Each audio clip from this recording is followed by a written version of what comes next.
ഇനി മയ്യിത്ത് നിസ്കാരം. ഇപ്പോഴും മയ്യിത്ത് നിസ്കാരത്തെക്കുറിച്ച് അറിയാത്തവരുണ്ടെന്ന് പറഞ്ഞാൽ വിശ്വസിക്കാൻ പ്രയാസമുണ്ടല്ലേ? എന്നാൽ സത്യം അതാണ്. ഇത് ജയ്സൽ. ബാപ്പയുടെ മയ്യിത്ത് പള്ളിയിലേക്കെടുത്ത് എല്ലാവരും സൊഫായി നിന്നിട്ടും ജയ്സൽ ഹൗലിങ്കിൽ നിന്ന് പരുങ്ങുകയാണ്. എന്താണ് കാരണമെന്ന് പറയേണ്ടതില്ലല്ലോ. ജയ്സലിന്റെ ഗതി നമുക്ക് വരാതിരിക്കാൻ മയ്യിത്ത് നിസ്കാരം പഠിക്കുന്നത് വളരെ നല്ലതാണ്.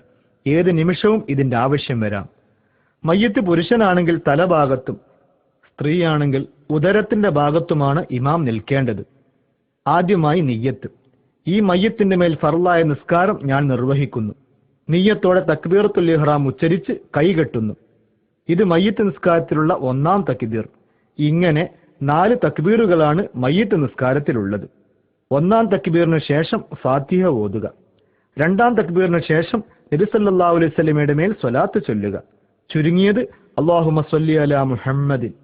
പൂർണ്ണ സ്വലാത്ത് ഞാൻ മത്തഹിയാത്തിൽ ഓതുന്ന ഇബ്രാഹിമിയ സ്വലാത്ത് ചൊല്ലൽ ഉത്തമമാണ്.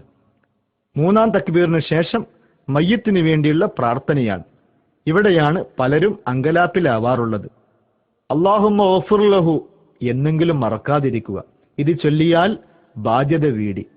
പൂർണ്ണമായ പ്രാർത്ഥന ഇതാണ്: اللهم اغفر له وارحمه واعف عنه وأكرم نزله ووسع مدخله واغسله بالماء والثلج والبرد ونقه من الخطايا كما ينقى الثوب الأبيض من الدنس وأبدله دارا خيرا من داره وأهلا خيرا من أهله وزوجا خيرا من زوجه وأدخله الجنة وأعذه من عذاب القبر ومن فتنته ومن عذاب النار.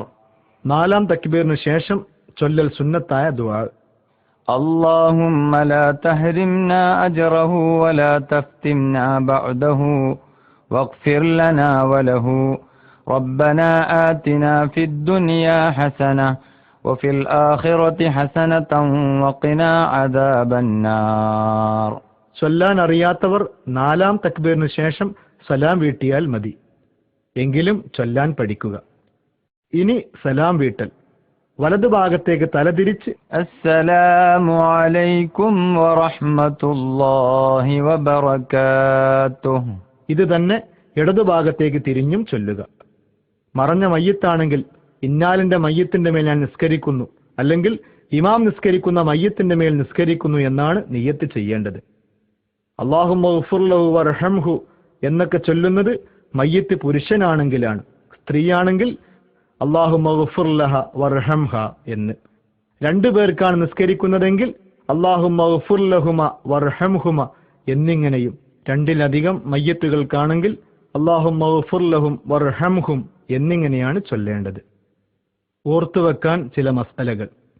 3 പ്രാവശ്യം തുടർച്ചയായി അനങ്ങിയാൽ നിസ്കാരം ബാത്തിലാവും. അവിടെയും ഇവിടെയും ചൊറിഞ്ഞും മാന്തിയും നിന്നാൽ കാര്യം അപകടം തന്നെ.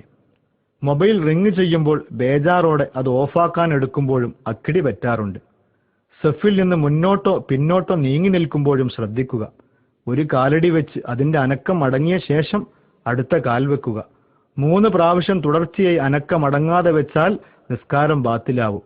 അനക്കം അടങ്ങിയാണ് വെക്കുന്നതെങ്കിൽ എത്ര കാലടിയും വെക്കാം. സ്ത്രീകൾ നിസ്കരിക്കുമ്പോഴും ചില കാര്യങ്ങൾ ശ്രദ്ധിക്കേണ്ടതുണ്ട്. സ്ത്രീകളുടെ ഇമാം നിൽക്കേണ്ടത് പുരുഷന്മാരെ പോലെയല്ല. 1-ാം സഫിന്റെ മധ്യത്തിൽ അല്പം മുന്തിയാണ് ഇമാം നിൽക്കേണ്ടത്. മുഖമക്കന ധരിക്കുമ്പോൾ ചിലർ കഴുത്ത് വെളിവാക്കാറുണ്ട്. ഇത് തെറ്റാണ്. മുഖത്തിന്റെ പരിധി താടിയെല്ലിന്റെ അറ്റം വരെയാണല്ലോ. കഴുത്തിന്റെ ഭാഗങ്ങൾ വെളിവാകാതെ നോക്കണം. സമിയല്ലാഹു ലിമൻ ഹമിദ എന്ന് പറഞ്ഞ് കൈ ഉയർത്തുമ്പോൾ മുൻകൈയിന്റെ ഭാഗത്തു നിന്ന് നിസ്കാരക്കുപ്പായം താഴേക്കിറങ്ങാറുണ്ട്. തണ്ടൻ കൈ കാണുന്നു. ഔറത്താണിത്. ഇങ്ങനെ വെളിവായാൽ നിസ്കാരം ബാത്തിലാണ്. മുൻകൈയിന്റെ ഭാഗം ബട്ടണോ മറ്റോ കൊണ്ട് ഭദ്രമാക്കേണ്ടതാണ്. സുജൂദ് ചെയ്യുമ്പോൾ കാൽ ഒരിക്കലും പുറത്ത് കാണരുത്. നിസ്കാരക്കുപ്പായത്തിന്റെ ഉള്ളിൽ തന്നെയായിരിക്കണം. സ്ത്രീകൾക്ക് ഇമാമായി സ്ത്രീക്ക് നിൽക്കാം. മഅ്മൂമുകളിൽ പുരുഷന്മാരുണ്ടെങ്കിൽ കുട്ടികളാണെങ്കിൽ പോലും സ്ത്രീക്ക് ഇമാമാവാൻ പറ്റില്ല. പരിപൂർണമായ രീതിയിൽ നിയമങ്ങൾ പാലിച്ചുകൊണ്ട് നിസ്കരിക്കാൻ സർവശക്തനായ റബ്ബുൽ ഇസ്സത്ത് നമുക്ക് തൗഫീക്ക് നൽകുമാറാവട്ടെ. ആമീൻ. വാഖിറു ദഅവാന അനിൽ ഹംദുലില്ലാഹി റബ്ബിൽ ആലമീൻ. അസ്സലാമു അലൈക്കും വറഹ്മത്തുള്ളാഹി.